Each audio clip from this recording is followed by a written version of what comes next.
Hello, guys. Hope you well. I am well. How are you, Gavin? I'm good, thanks. Really happy, positive. Great to hear. Great to hear. We've got all sorts of topics to discuss today in Devil's Digest. Another episode. We've got manager news, which we've had some breaking news in the last half an hour. We've got we're going to speak about the protests that happened with the 1958 and thousands of fans outside that protested. Um, the booze. We're going to try and keep this show as positive as possible, though. As I want to keep it on a positive trajectory rather than going downhill with constant negativity. We are going to speak about the booze. We're going to speak about the review of Norwich. And we've got two difficult games within the next 5 to 6 days. Obviously, one tomorrow. Preview of Liverpool and Arsenal. First of all, the manager news. There's a lot to read because a lot has happened over the past week, as Just we expected. comfortable whilst you read. Definitely, you can do. You could Go, don't feel free to lie down. yeah, go and have a cup of tea. Just give me a call when you want me back. Yeah, exactly. There's a lot. Yeah, there is a lot to read. Obviously, we expected stuff was going to speed up within the next few weeks, as in a few weeks ago. That's what we expected, and it has now. So this is from Tuesday. This is a 6:15. This is David Ornstein, obviously very reliable, very good journalist. Exclusive. Manchester United reached verbal agreement in principle with Ten Hag to become next manager. Manchester United will need agreement with Ajax, who are aware, and to finalise contract up to 4 years. No announcement till after the Dutch Cup final, which that was yesterday. Just give me a second. Erik Ten Hag's Manchester United coaching staff will be finalised in due course. That is from David Ornstein. Manchester United want to be respectful to both Ajax and Erik Ten Hag, as they have a cup final, which was yesterday, and are still seeking to be champions of the Eredivisie. Erik Ten Hag's agreement with Manchester United is believed to be verbal. This is as of Tuesday, so 6 days ago. He is expected to join on a contract to run up to 4 years. As per sources close to Erik Ten Hag, this is now from Fabrizio Romano. His appointment at Manchester United is as appointment as new Manchester United manager is at final stage. Nothing is signed yet. Backroom staff yet to be decided. No announcement is expected this week. This was last week. Ajax and United will be in contact about 2 million clause. This is from Mike Vijay and Marcel van der Kraan via the German version of the Telegraph. The Dutch version of the Telegraph. Erik Ten Hag will become the manager of Manchester United for the next 3 seasons and possibly even a fourth. He's reached a verbal agreement with United about a multi-year contract.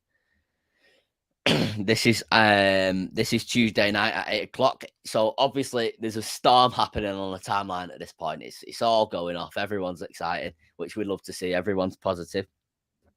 This is as of the 12th. So Tuesday this is at 5 to 6. 5 to 7.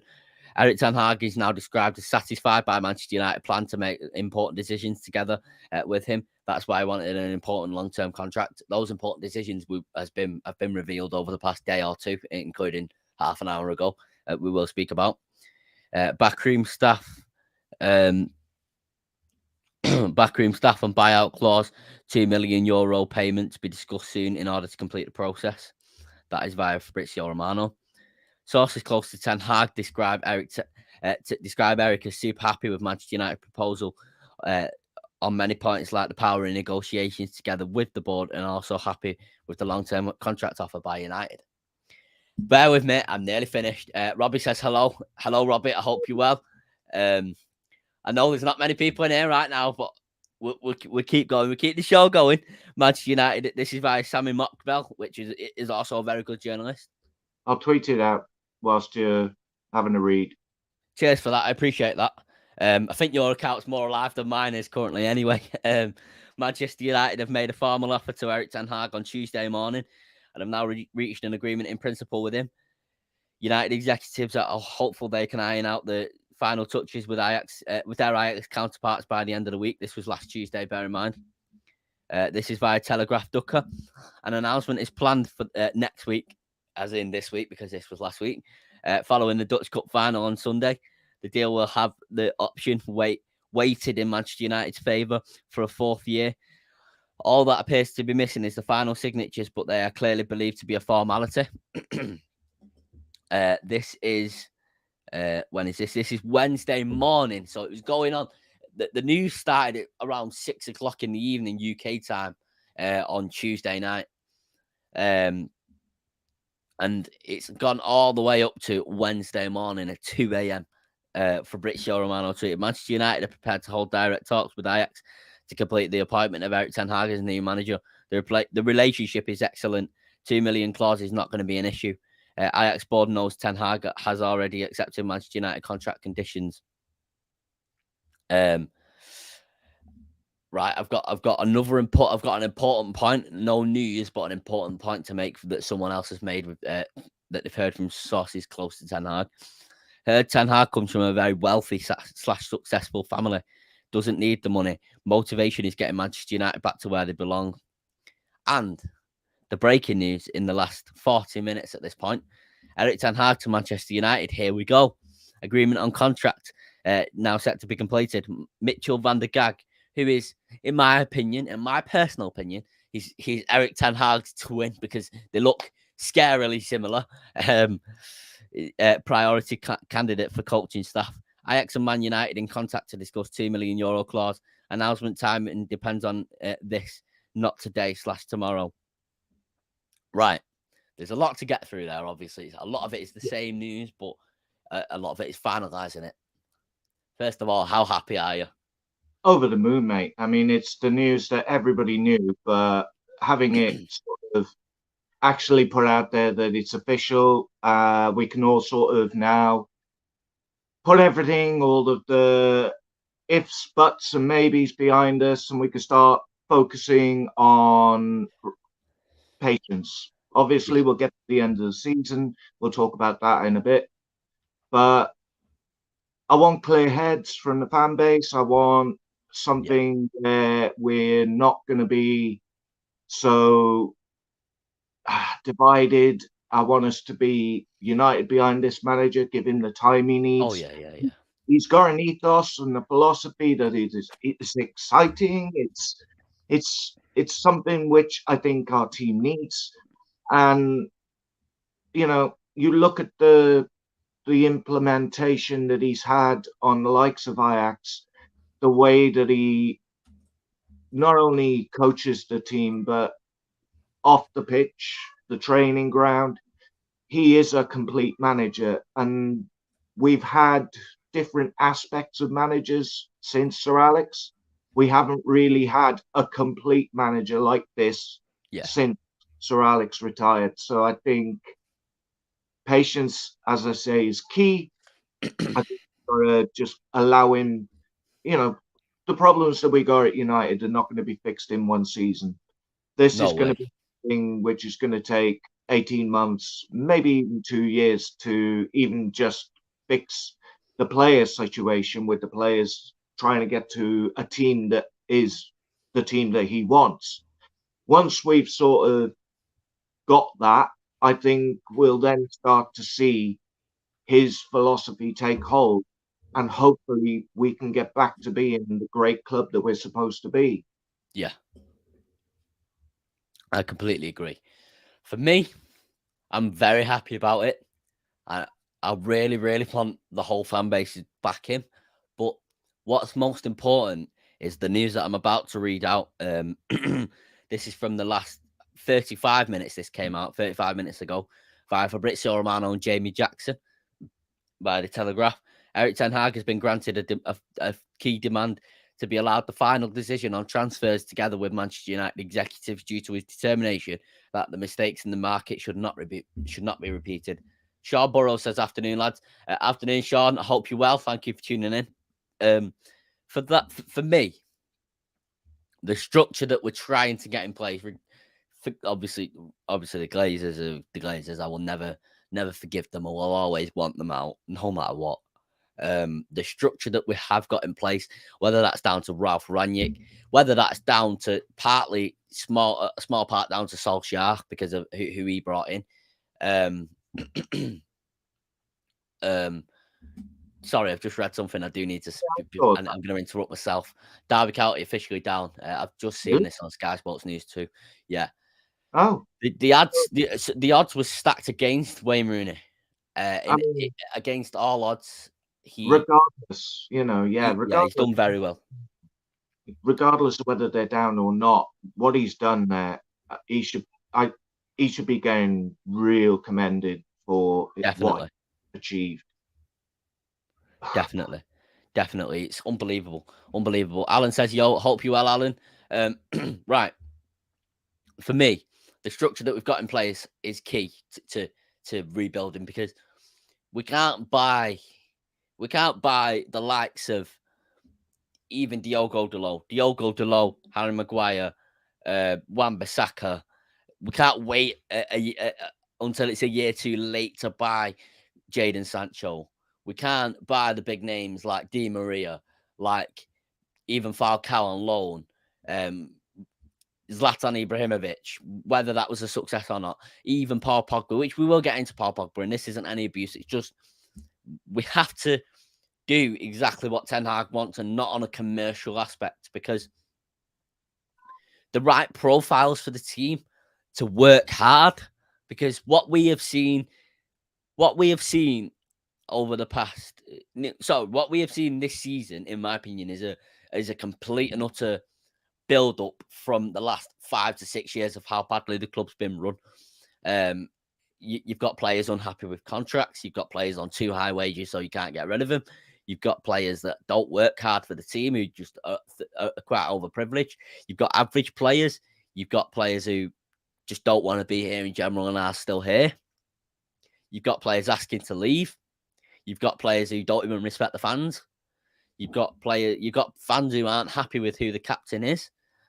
So everything, so much will change, in my opinion, and maybe not straight away, but within the next year, within the next 2 years, and we have to back him on that. Well, because sorry, can I just carry on the point here? no, go for I apologise for that. no. Cheers. Because Ten Hag obviously had that 18-19 team, which he got to Champions League semi-final with, and he did very well. And then it got almost stripped. The team got stripped, and it got sold, a lot of it. And he rebuilt another team, and he's doing really well. That team, despite losing yesterday, he's done really, really well. And he's very good at revitalising players. So I think we need to give him chances. We need to give certain players chances who we don't think, who some people don't think should be given chances. For example, last night, Anthony Martial. I've been umming and ahhing about this for a while, but in my opinion, I think Martial should be given one more chance at United. However, if Ten Hag doesn't do that, I will absolutely back his decision. I will back all of his decisions, because that's what I want to happen. That's what needs to happen, and I'm sure what we all want to see happen. Regardless of our opinion on Solskjaer as a manager, or on Solskjaer as a sort of, or on his coaches, it was never nice seeing the whole fan base divided on their opinion of him, especially online. Obviously, a lot in the stadium backed him, including myself, but especially online, a lot of people did not back him, and it wasn't nice seeing that. So I think he's got, in my opinion, the most difficult job in world football, but in my opinion, it's the right decision. I was speaking to the guys behind me at the match. I wanted to get their opinion on who the manager should be. But bear in mind, they're both in the 70s. One is a platinum season ticket holder, which means they've held the season ticket for more than 25 years, which is an unbelievable achievement. And one said he can't make his mind up on who he wants it to be. He thought, and I know people don't like this Prem proven argument, because obviously Sir Alex weren't Prem proven, and the Arsene Wenger wasn't either, and other managers. However, one was saying Ten Hag has won the Dutch league in Holland, of course, but so did Frank de Boer. Pochettino has gone to PSG, and he's not doing too badly. He's underperforming, but he's not doing too badly in comparison to what you would expect, what some fans are saying. And what he was saying is, I can't make my mind up. However, I will back him regardless. And the guy next to him, I think they come as mates. I think they're mates. He was saying he wants Ten Hag. However, he wouldn't mind Pochettino, which is exactly the same opinion as me. From a lot of people that I've spoke to at the match, Dave said they want Ten Hag. My uncle wants Ten Hag. I'm not sure about my cousins who are also United fans. I'm not sure who they want. I've not spoke to them, but the general consensus seems to be Ten Hag. I can't wait. I think I'm going to burst with excitement right now. Is that how you're feeling too? Very much so. I mean, anybody with any football acumen or even just an inkling of knowledge with regards to how the game is played and everything that goes on off the pitch, this is an exciting manager that we're getting to come into the club. Hi, Magic Mo, by the way. Yeah, what I was going to say, with regards to the commercial sides of things, I reckon that if the board and the Glazers actually allow Ten Hag to do what he wants to do, eventually they'll get that commercial and their brand money. Because once we get back to the team that we used to be, which is possible, no pressure on Ten Hag. It might not work, but most people are sort of looking at it as this project has potential. And I haven't spoken to many Manchester United fans that aren't even just a little bit excited about this prospect. And yes, there is merit in having somebody who's Premier League proven.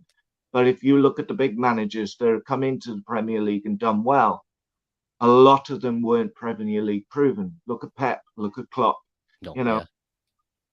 We're getting somebody of similar ilk to Klopp, of similar ilk to Ranić, in the style of the way they want to play, in the way that they want to perform off the pitch, their diet, their training, their hands-on approach. The total football, it's almost total football obsessed.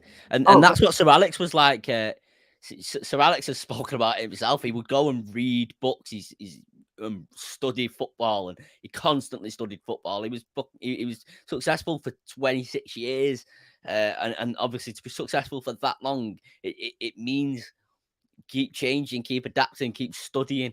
And he kept doing it. And I feel Ten Hag could be this. I know the contract is 4 years, but Sir Alex's contract was 4 years each time, I think, wasn't it? Was it like 4 or 5 year contract? And eventually it was almost a general consensus. He's on a lifetime contract until he wants to go. And obviously by the end, he needed to retire. He was becoming an old man.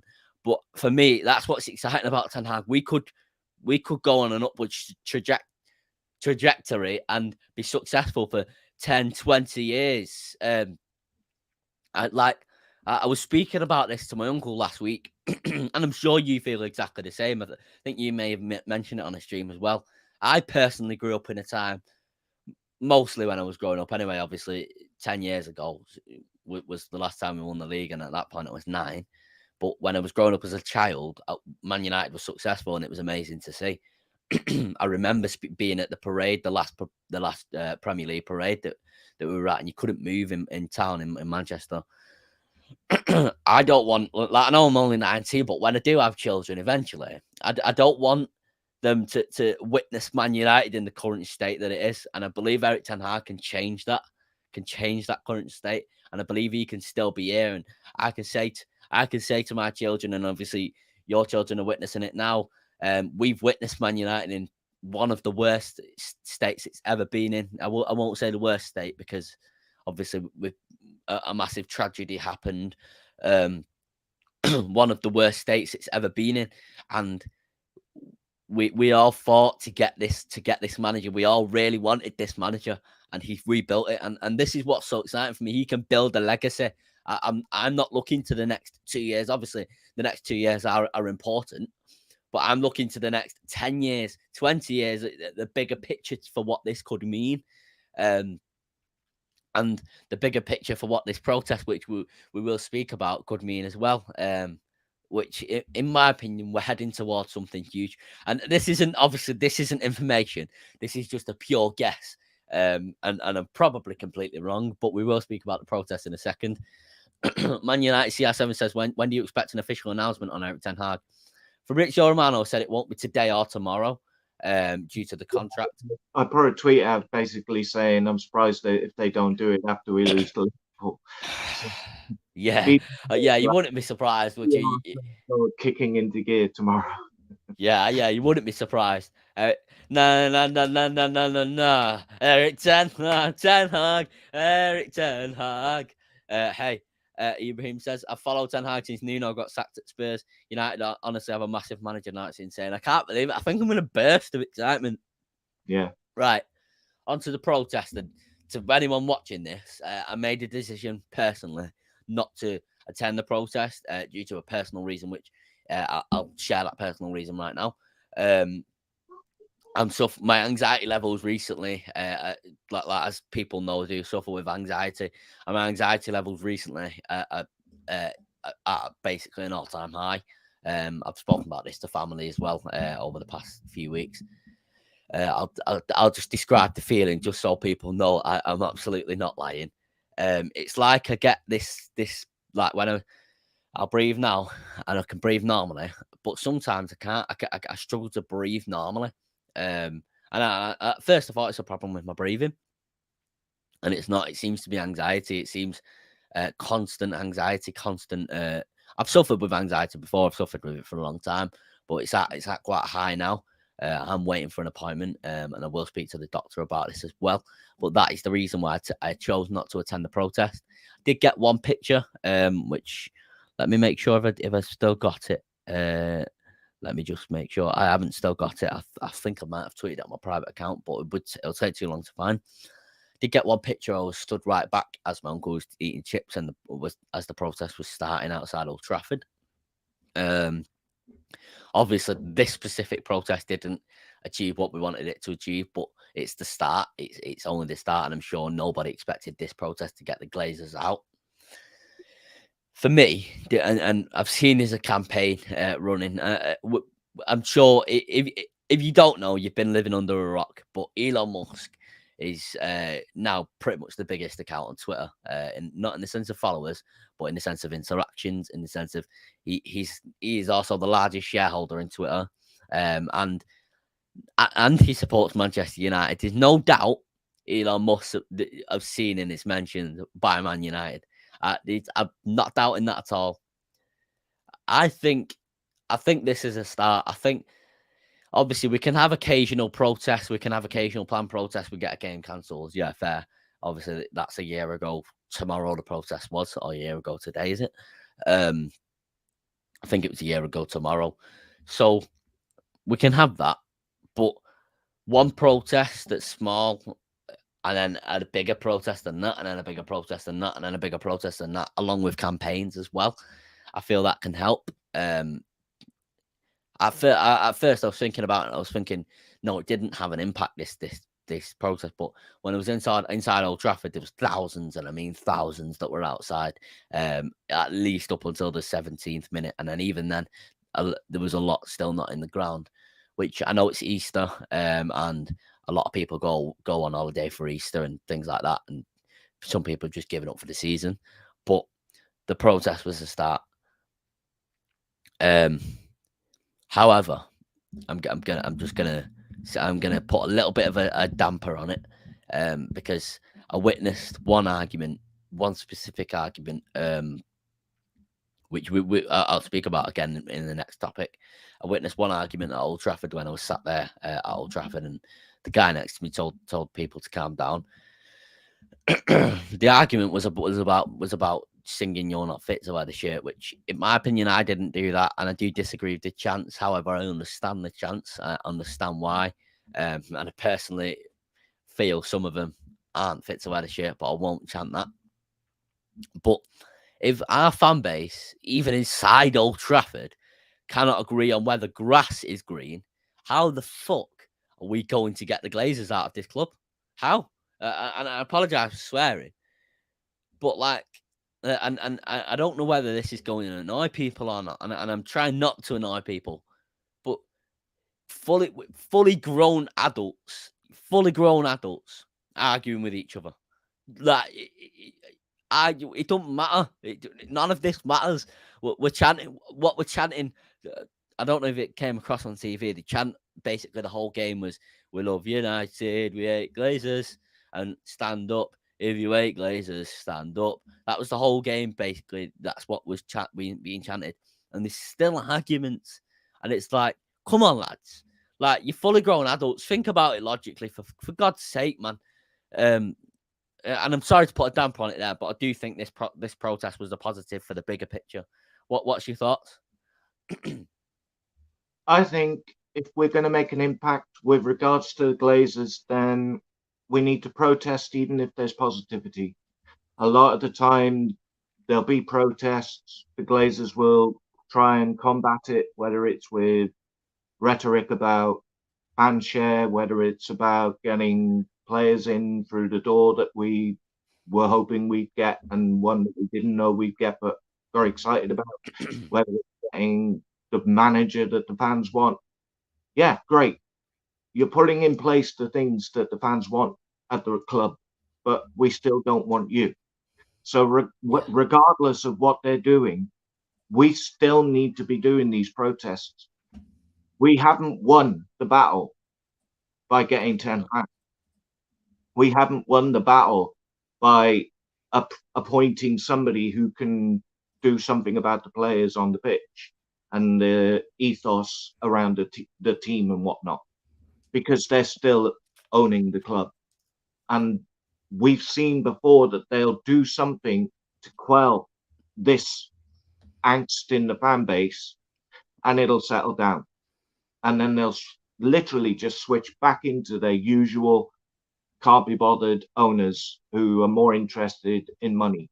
For instance, the planned proposals of money that they're supposed to be doing for the renovation of our stadium, they're basically going to take a loan out and add it to the debt that we've already got. 200 I wouldn't million. be surprised if there's a huge protest about that. Obviously, I'm not in charge of anything. Yes, that. we I do don't have any the information. renovations. I mean, the proposals are brilliant. 85,000 seats, only to Wembley.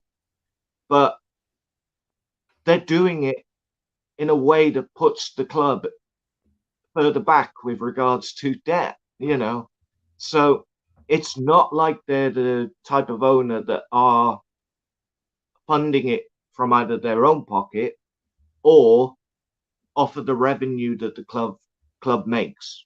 No, the revenue the club makes goes into dividends.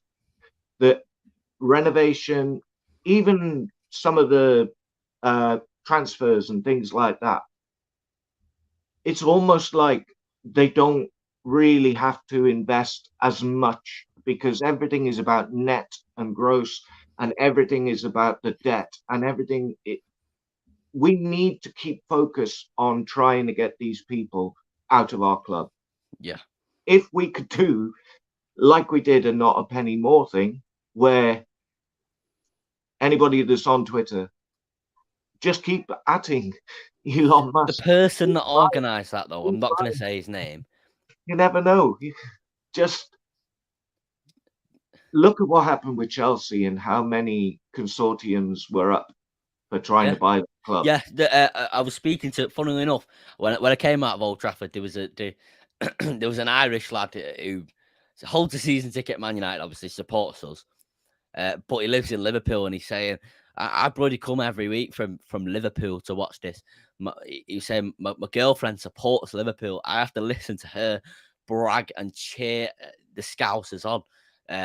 That's what he was saying to me, and it's like he's saying, "I don't see a light." But the person you mentioned not a penny more, and the person that organised that, I'm not going to say his name. He stopped arguing with people. He's constantly arguing with people. He stopped arguing with people, and everyone came together for this cause. And it's almost like, how are we going to get this unity everyone against the Super League, the same unity as that again with this, because all we see is people arguing with each other, whether that's certain YouTubers, certain fans, me, people like I'm not innocent in all this. I bloody arguing is my hobby. Do you know what I mean? I'll argue all day if someone offers me an argument. But on a real note, like there has to be unity for it. There has to be, for me, the protest and the campaign like that working alongside that. Even after Ten Hag has been confirmed, which I think the protest will continue at this point, it can be massive. I think it can be massive. I've got a feeling these protests are building up to something big. Well, I've just got I've got a feeling. I don't know. 1958 seemed very powerful with it. you would think that this, among things, would unite the fan base more than anything. Yeah. Because we've seen what they've done to the club ever since they came, 17 years, and nothing. There's no hint that they're planning to change the way that they own the club and run the club. There's words, there's promises that haven't really been fulfilled. It's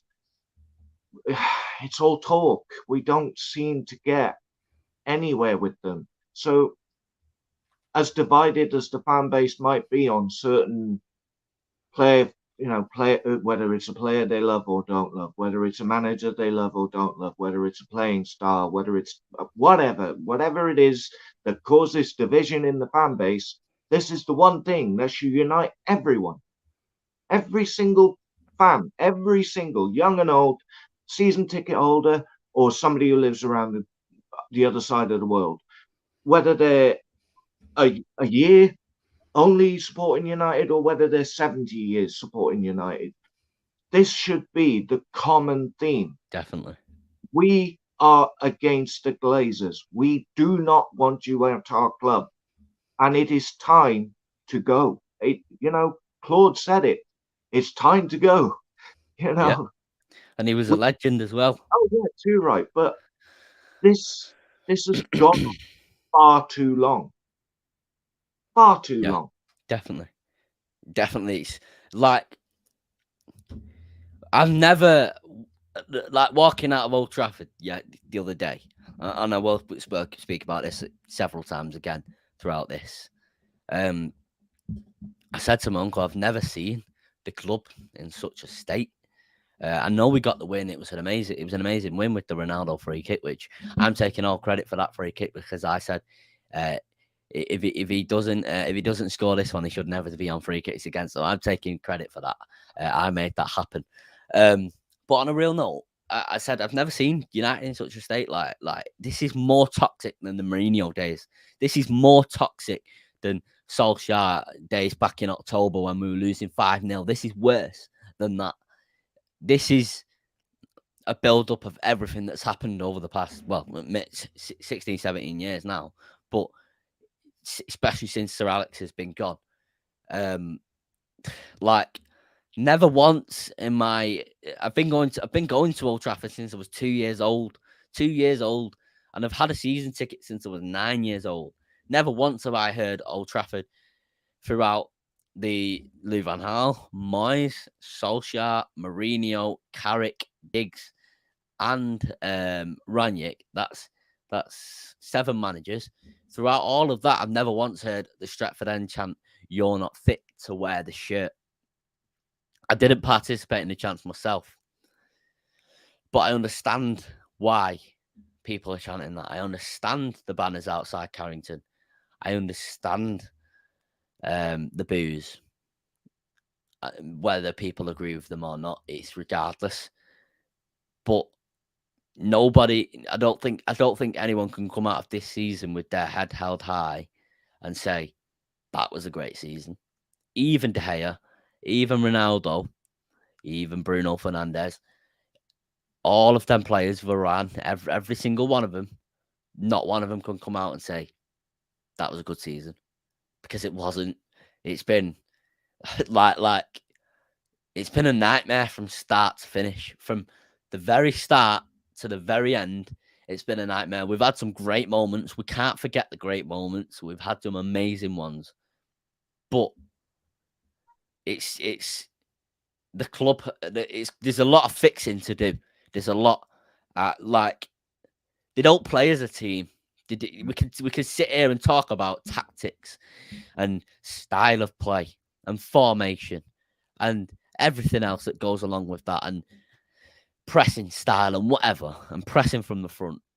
But they don't play as a team. It's like they all don't like each other. They don't work hard. They don't. What I'm inferring from the not working hard is that they don't care.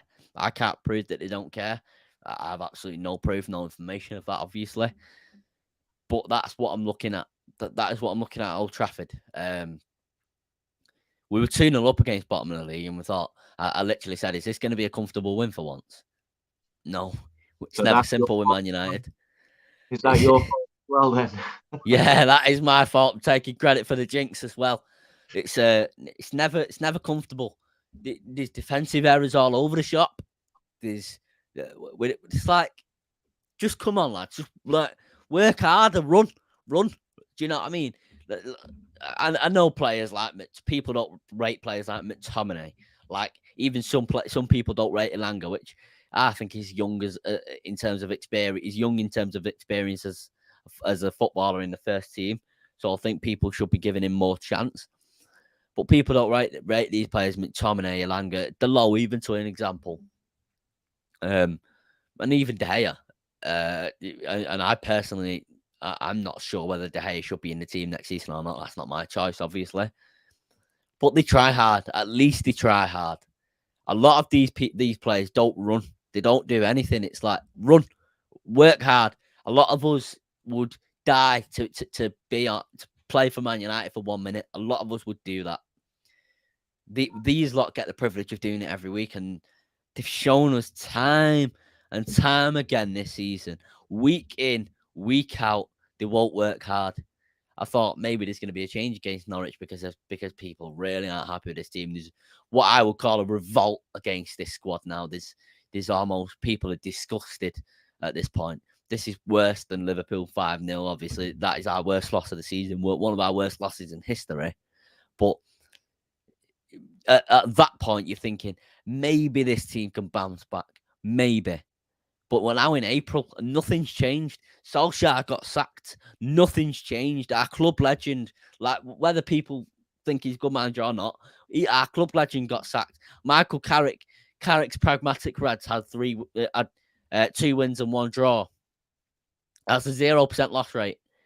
Nothing's changed since Carrick's gone. Fletcher's still there. Feeling's still there. But them two alone aren't the individual problems. There's many problems in that team.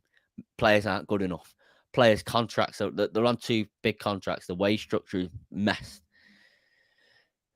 Some players just don't care. Some players just need a new manager, just need the season to end and have had not a great season. Ronaldo is 37, nearly 38 now, and he's still doing it. He's still scoring. And I think most of us are of the opinion that he won't be starting every week next season if he's here. But the booze and the you're not fit to wear the shirt. What is your thoughts on that? Well, I went to the club as a kid. I went in the 90s when, in the Premier League era. And I've seen United play when we were at our peak. And I've never experienced anything like what we're experiencing right now. And for me, as big as the problem with the Glazers is, the players, they're not exempt from culpability. They play a part in this. Yeah. And for them, they've lost that desire and passion that they had under Ollie. That was what, he used to say that a lot in press conferences. He wanted desire, passion, agility. He wanted people that he could trust and who would run through brick walls. I wouldn't trust these to run through wet paper at the moment. I really wouldn't. When you're looking at the team and the way that they are and the way they walk through the midfield or the transition of play, the way that teams like Norwich are outplaying them.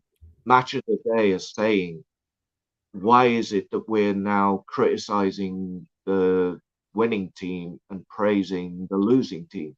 And it's because, despite the scoreline, Norwich were playing better than us.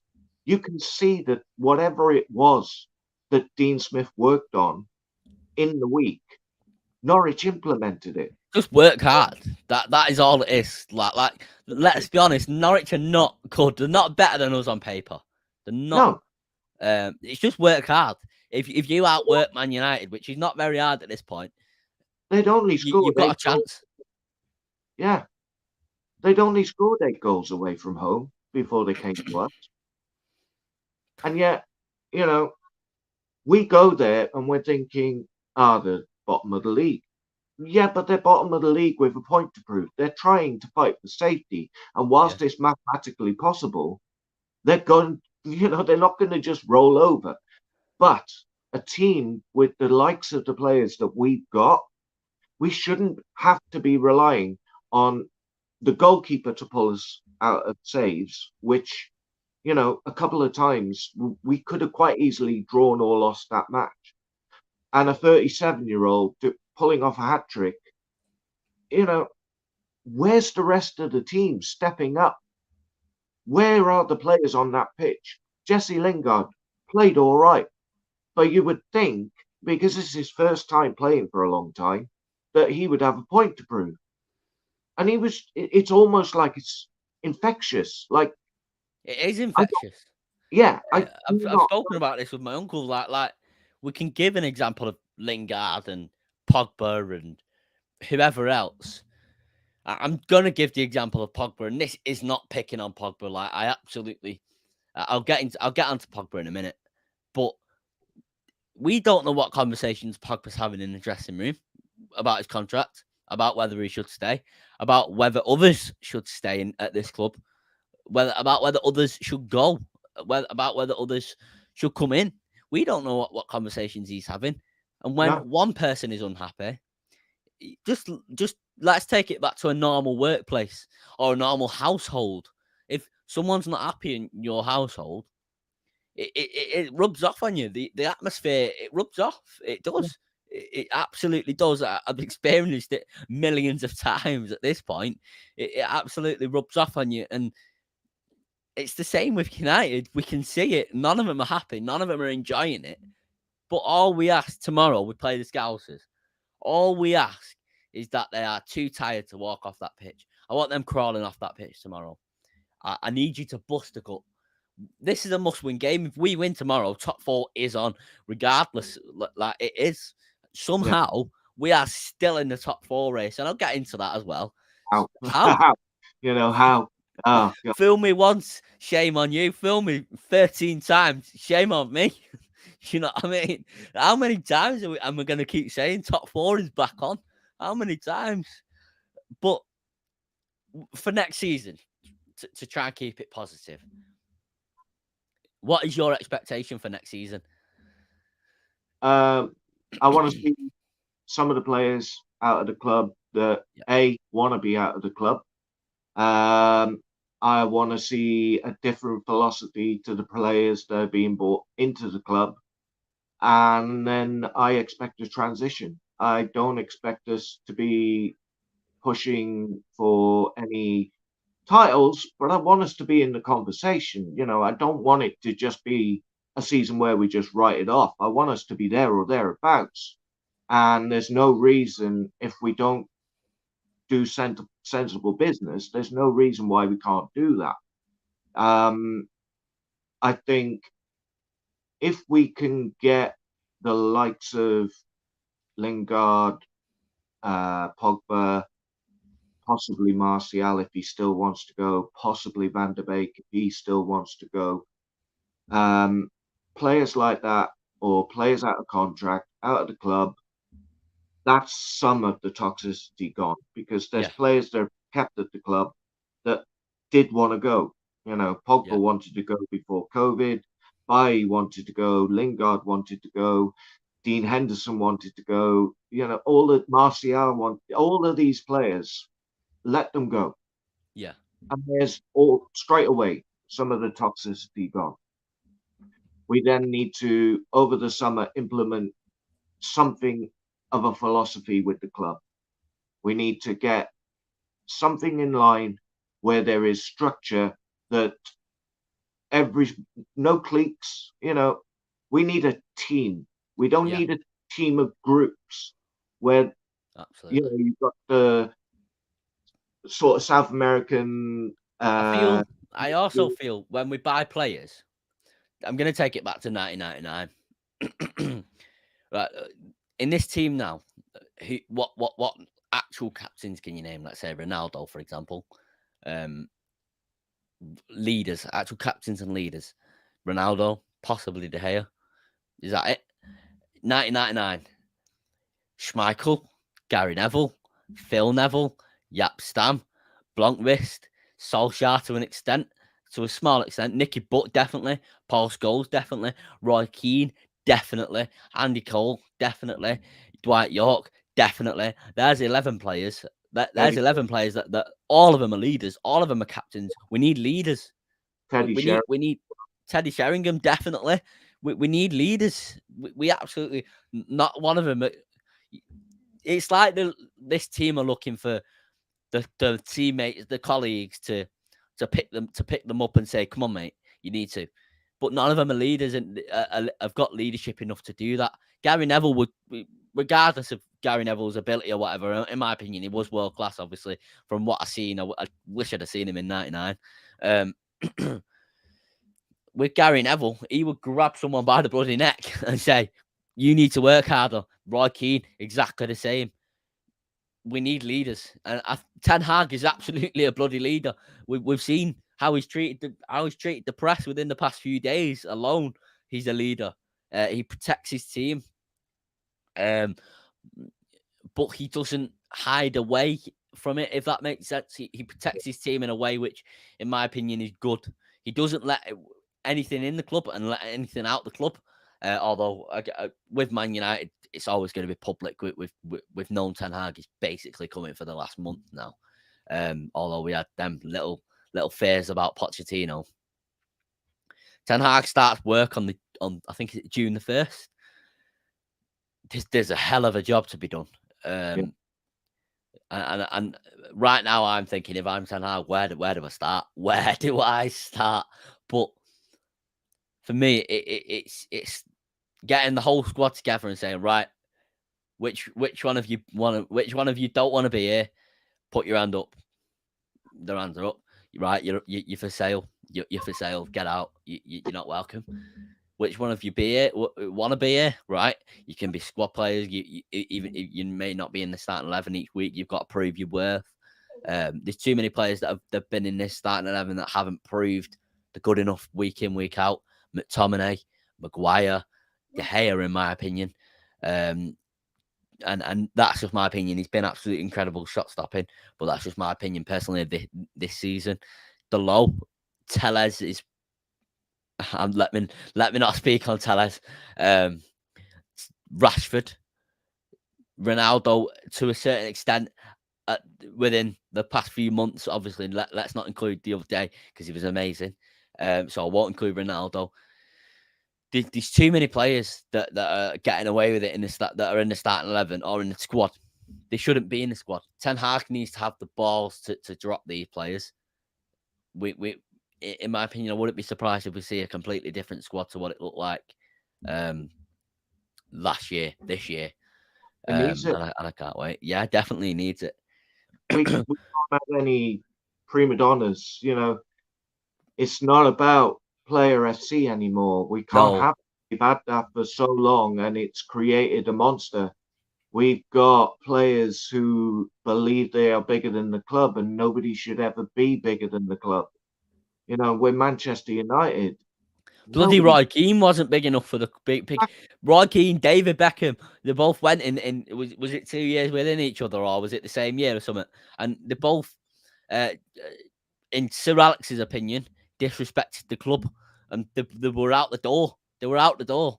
Obviously, David Beckham went out as a legend and made up with Sir Alex in the end, but they were out the door. Roy Keane, the best captain in football history, in my opinion, if not Brian Robson, Roy Keane, was out the door. Like, if Roy Keane went out the door because he disrespected the club and fell out of the club, absolutely anyone else can go out the door now. Not because Roy Keane is of the stature of more importance than any of this current bunch of idiots. Pogba, that at the end, the ear cupping.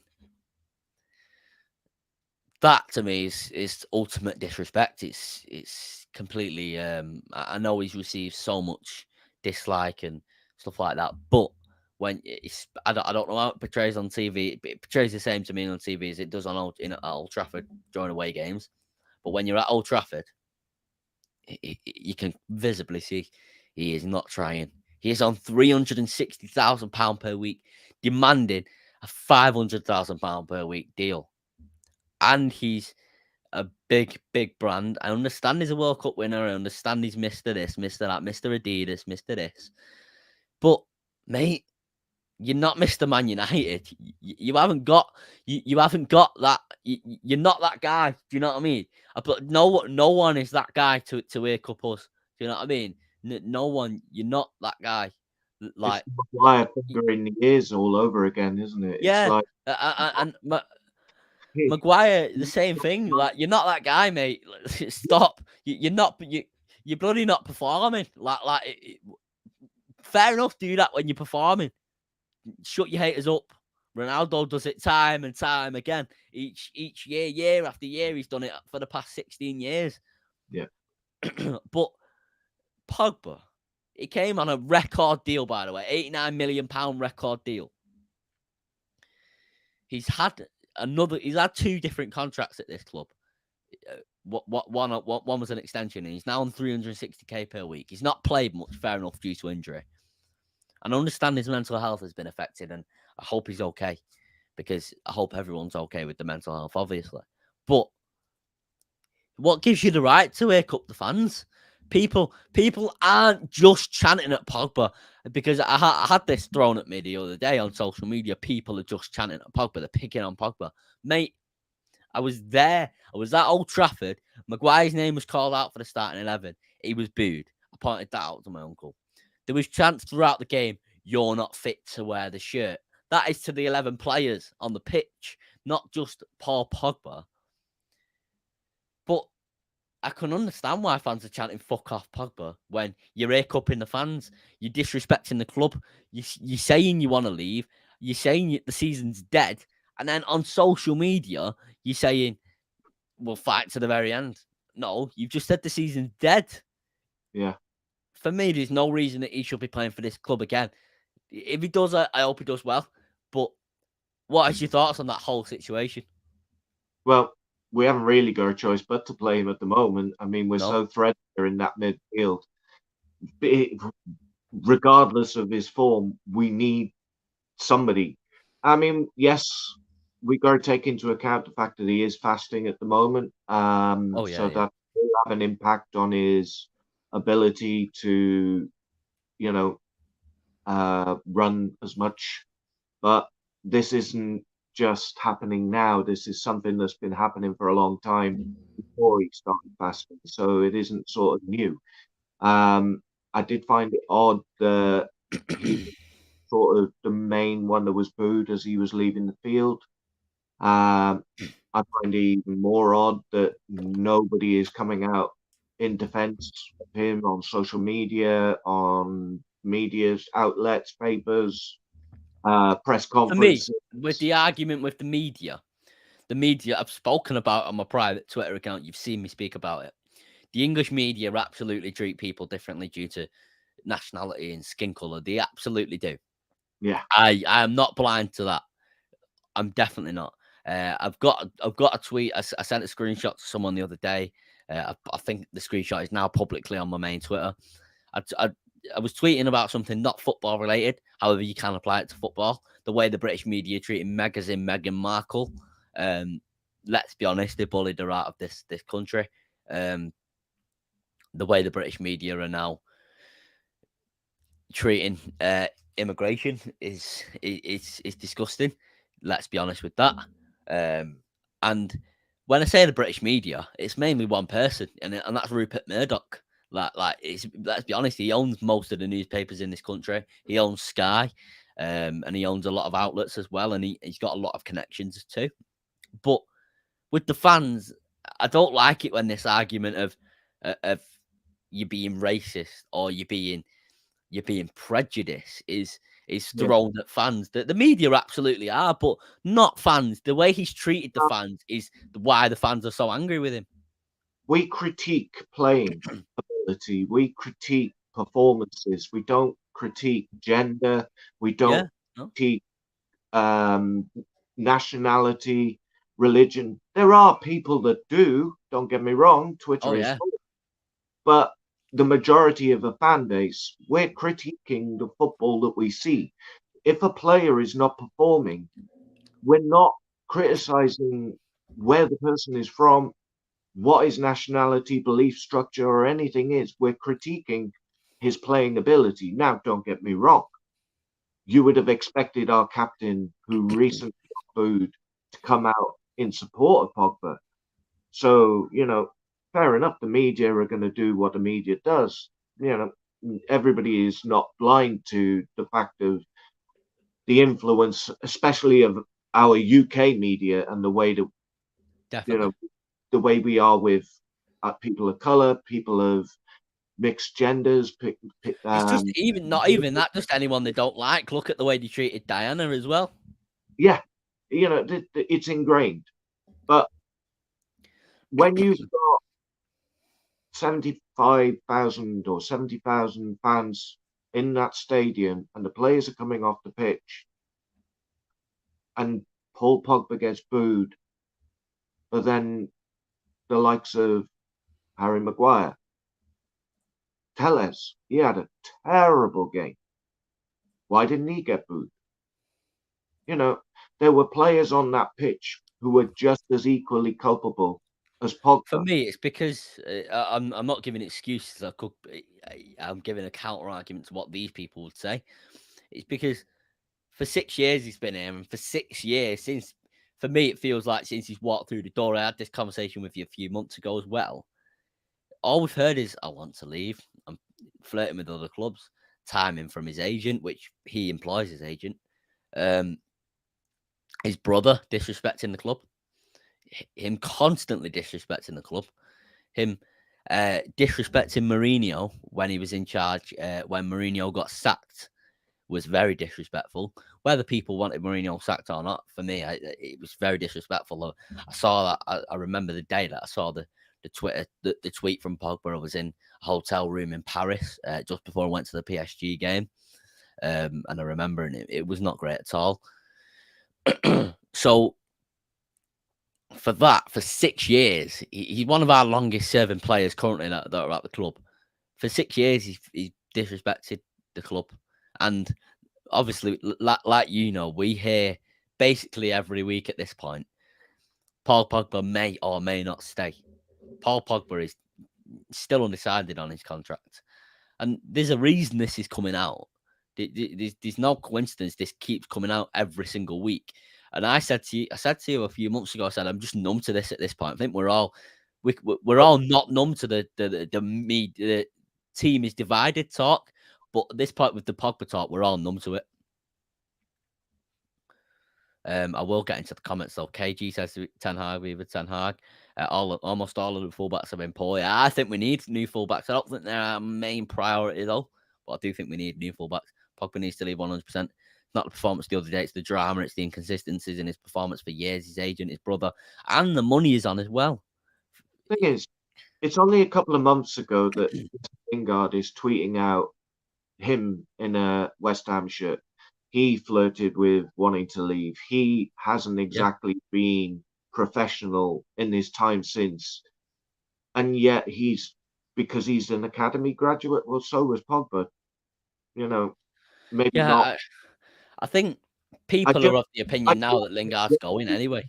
get the angst towards Pogba and why fans are a little bit more animated towards him with everything that comes with Pogba, the circus of Paul Pogba. It isn't just him, the player. There's so much more that comes. There's a package. You get the brand of Paul Pogba. There's the agent, brother, him. You know that when he goes away for international duty, that something's going to come out. There's the media. So I'm not blind to the fact that that is the case, but this isn't new. This isn't new. And most of us have, like you said, become numb to it. So why, Sunday, was he getting booed when he wasn't the only person on that pitch that didn't perform? That's my confusion with it. I'm not saying that he shouldn't have been booed. I'm saying that there were other players on that pitch who It didn't was perform.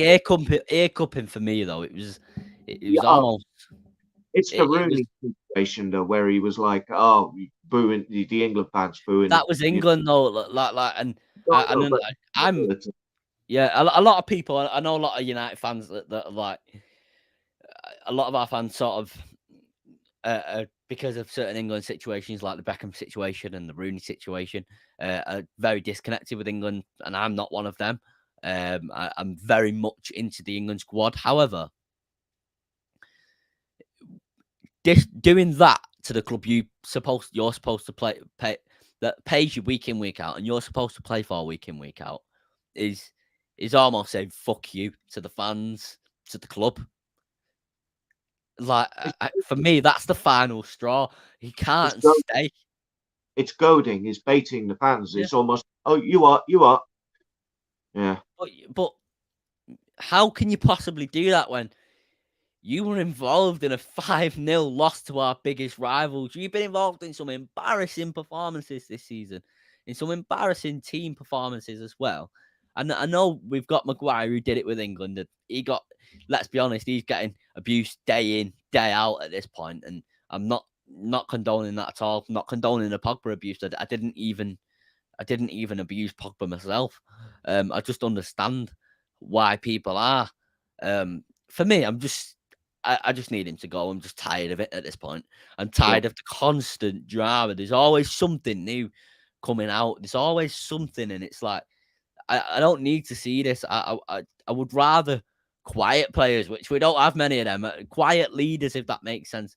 Players who don't constantly come out to the media. Paul Scholes is a perfect example of when he was a player, and it's very, very well documented. Paul Scholes used to go to training and used to go home and sit there with a bag of M&Ms and watch films and in his bedroom and So, just like most of us do. Do you know what I mean? After yeah, yeah, that's what I want from players. I'm not saying don't have a social life. What I'm saying is don't constantly speak to the media. Rashford does the same thing. Rashford needs to stop that, or he has to go. Maguire, but he's not doing that so much recently. Lingard, don't goad people on social media.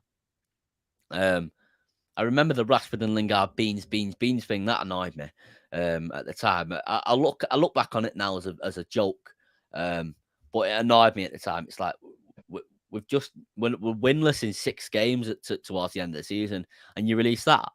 I know you're both drunk in a hotel room, but still, come on, have some shame. But yeah. we don't need to see all this. Look at the Scousers; they're not doing any of this. You're not seeing any of this, and so I don't want to compare us to the Scousers, but it's just like I'm sick of Pogba in the sense of the way he acts. I would rather him just go. 500k a week is not worth what we get. I'm sorry, it's just not. Whether you love Pogba or not, it's just not. Mark Campbell says it's not. No, it's not. I would like to see a counter debate in what you said, in what you're arguing against for me, because I have given all the reasons for and against, and Gavin has also spoke for and against as well. And it's not just Pogba as well. I'm not picking on Pogba. There's many players of just Marcus Rashford is one of my favourite players in world football as of last season. He can go if he's going to carry on the way he does. The thing with Lingard though he isn't on that insane money exactly. He wasn't signed for 90 mil and the record deal as well, and doesn't have constant drama. And he wasn't like I know we didn't sign Lingard, but the way we signed Pogba was also built up massively with Stormzy was involved, Neuer was involved, Adidas were involved, obviously United were involved. A lot of people were involved, and it was built up massively. He does. You see Bruno in the past few years has been 1,000 times the player Pogba has and doesn't have the constant drama. He just gets on with it most of the time. Yeah, obviously barring this season, he needs to stop moaning to the referee. Let's be honest. Bruno complains on the pitch all the time. He's not been great recently either. Oh, I've absolutely given my thoughts on Bruno moaning on the pitch. I hate it. But like when I'm watching United, obviously I've never done a United watch on and I won't do. But it winds me up so much. It's like the ref has already made his decision. Move away. It don't matter. No matter what you say, is not going to change anything. It don't matter. Move away. It winds me up so much. He has to stop that. Bloody take it out on performing well and celebrate, scream. Do you know what I mean? When you're winning, he needs to go back to berating the players like he did when he first came to the club. Yeah. If there were bad performances or decisions that were going against him, he didn't go after the referee, the linesman, or the fourth official. He was literally shouting and screaming at the players. And we need that sort of influence on the pitch right now, because whether you've got De Gea in goal and Ronaldo up top, we need a spine. We need something going through that team which is going to grab it and give it the kick up the arse it needs. I mean, the only consistent thing about Pogba is his inconsistency.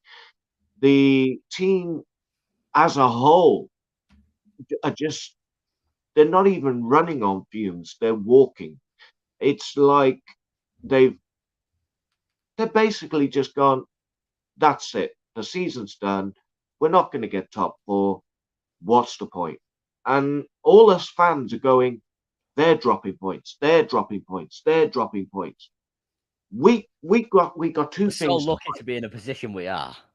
Yeah, you know, we've got two things to fight for. We've got top four to fight for, and this match tomorrow night, we can stop Liverpool leveling up, or play a part in stopping Liverpool leveling up on the same amount of titles as us.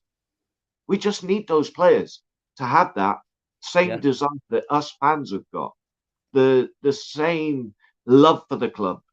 They might not, they don't have to be fans of the club, but they're putting on that shirt. They're privileged to be wearing that shirt and playing for this club. And yet they're acting like they're petulant school kids, that they're just stamping their feet and throwing their toys at the pram. It's like, what the hell is going on? Yeah, I agree. I'm going to ask you one question, and it's about the staff. Obviously, you can say a valid answer is whoever Erik ten Hag wants, but who would you prefer? Whether it's McLaren, whether it's Van Persie, whether it's Van der Gag. I don't actually know much about Van der Gag, or whether it's Phelan. I know you probably won't say Phelan, or anyone else. Who would you prefer as the assistant? I would have been curious to see what Percy would do. What a player he was. Absolutely, he might not have been with us long, but wow, what an impact. I would have been quite curious to see how he would have worked alongside ETH. I think that would have been fascinating. He knows the club, he knows the history, and same with McLaren in that sense. Yeah.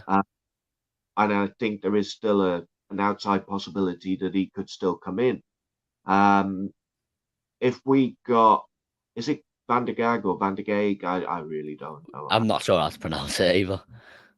If we got him, and then the likes of McLaren or the likes of Robin van Persie, we're getting somebody in that not only can work alongside ETH, but for some reason we go down this route of DNA.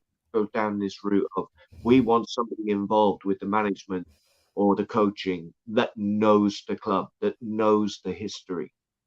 So out of those two players, those two people, I wouldn't be disappointed if either or both came in.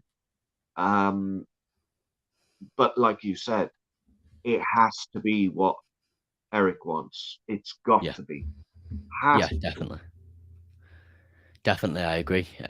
Mark says it's annoying because you would never see our old midfield players acting like that, such as Keane, Scholes, but we could keep going. And it's on the tip of my tongue. I've completely just forgot who I was talking about. Robson, that's it. Sorry. Could you imagine Bruno acting like that in a dressing room with Roy? He would rip him apart. He bloody would. He'd rip a lot of them apart, I think. And Cantona as well. Imagine Cantona being in there. But you'd be asking yourself, what's Ronaldo doing in the dressing room? Because if you obviously you're bound to have seen the video of yeah, I've him seen it. Yeah, before, yeah. So obviously he is still a leader in that dressing room. He is still performing as that leader, even if he isn't wearing the armband. So you've got to ask yourself, is he then going into that dressing room after full time and berating them and going at them? Or is there Harry's the manager, the captain, and you shouldn't get involved? I don't know. I don't understand how he can be doing that all down the tunnel with the players beforehand, but then not do that after the match, because we've seen him go maybe off that's the why a lot of them are unhappy. Maybe Ronaldo's demanding more from them. yeah, because we've seen him go off the match, off at the end of the match, storming down the tunnel, you know, angry, frustrated, shaking his head. This I've guy. seen the video of him at Juventus saying we played fucking shit to the players as well, which he So will be saying to our players. yeah, he's not. There's no airs or graces. He's not there for for the flowers. He's not there just for the wallpaper to paper over the cracks. He's there to win. Yeah, He's not. He's in the final years of his career, and he doesn't want to waste them. So if he's going out on the pitch and still trying to give his all, and he has pulled us out of some really sticky situations throughout the season, it should be coursing right through the team from front to back, yeah, from definitely. bench to playing to coaching to it should all be there. That desire to win, that desire to put on that shirt and put a performance in, that even if we don't get the points, even if we don't get the win, we can say, well, I tell you what, we left everything on that pitch. Definitely, definitely. Amongst all the burying, the negativity, etc., which there was a lot of it, we actually bloody won the game. We actually won this game. And Arsenal lost. And Spurs lost. Is top four back on? I'll ask you the question. West Ham drew as well. Yeah, they did, yeah. Against Ben Mee's Burnley. Yeah. He's top four. I mean, mathematically it's still on, but at the moment it's the most weird, odd, strange. I've never seen a top four race like it. No one wants it, do they? No one wants fourth spot. Really odd. I mean, everybody had money on Arsenal doing it, and then they go 3 on the trot beaten. Everybody then said, well, look at Spurs, they're on fine form. And then they go and do that at the weekend, and you're sort of like, what is going on with this best of the rest, or supposed best of the rest? Yeah. If we just put in even just a little bit of effort on the pitch, we can grab hold of this fourth spot. It's there for the taking. Tomorrow, We're not, it's definitely yeah, tomorrow is tomorrow. What will be with that. Yeah. I think our battle is later to come after the Liverpool match. We can get a draw out of it, I'll be over the moon. If we can somehow scam a win, even better. But it's Liverpool, we know what they're like, and Anfield is Anfield. I think there's not many fans who are under any illusion that tomorrow is going to be the most positive result, especially after earlier on in the season. If we'd seen an improvement in the players since we last played Liverpool, then maybe there'd be a little bit of optimism. But as you said earlier, we seem to have flatlined in performance levels. There hasn't really been any bounce from having managers like Ranić come in, or even the news of ERIK Ten Hag. So I think get this Liverpool match out the way. Arsenal can be beaten. Chelsea on their day can be beaten. And then we'll see what the rest of the season brings. But it's there for the taking. This Definitely. season, although top four is not where we want to be, if we want to get the best players, and I don't mean the best as in the most expensive, but players that want to come and play for a club and fight for the likes of the Champions League, then we need to get top four. You know, Definitely. I just want the players to want this as much as the fans. I want them to look at it and go, this back on with 3 points off top four. And a couple of weeks ago, if you'd said that, we'd have laughed. There's no way. Everybody. Fool me once, shame. Fool me once, shame on you. Fool me 13 times, shame on me. Yeah. It's there. We just need to get our heads in gears and bloody put some effort in. Definitely. It has been good. It's been a good show. I've let a lot out here. Obviously, as the manager stuff will inevitably it'll go fast paced within this week, and then it'll slow down within the next few weeks, won't it? Because the general consensus will be there that this is the manager. Obviously, Ten Hag is now the manager, and this will be the coaching staff, and that will be the general consensus. So the shows will, I assume, be shorter. However, we'll fill them with some debates and stuff like that in there. With some what could this player bring? What could this player bring possibly? We've said that before, where this show will be shorter, and we always seem to go off. Oh yeah, it just flows. The conversation flows, doesn't it? And the chat as well. Chat getting involved. Definitely, yeah. I love interacting with chat. I will be live tomorrow at 6:30 UK time. That stream will be very fast paced. With me because one, United playing an hour and a half after that, and two, Thomas is going out instantly after the stream, obviously to watch United. So I'll be keeping that stream very fast paced. But remember to tune in Tuesday, the 19th of April, 6:30 p.m. UK time. Remember to tune in. It'll be a Premier League game week review. I'll set that stream up just as I end this stream. Thank you for the support, and it's been nice. Remember, and go and retweet my thread on Twitter as well. I did a thread of iconic football commentary. Remember to go and give me a follow. I'll see you guys later. Have a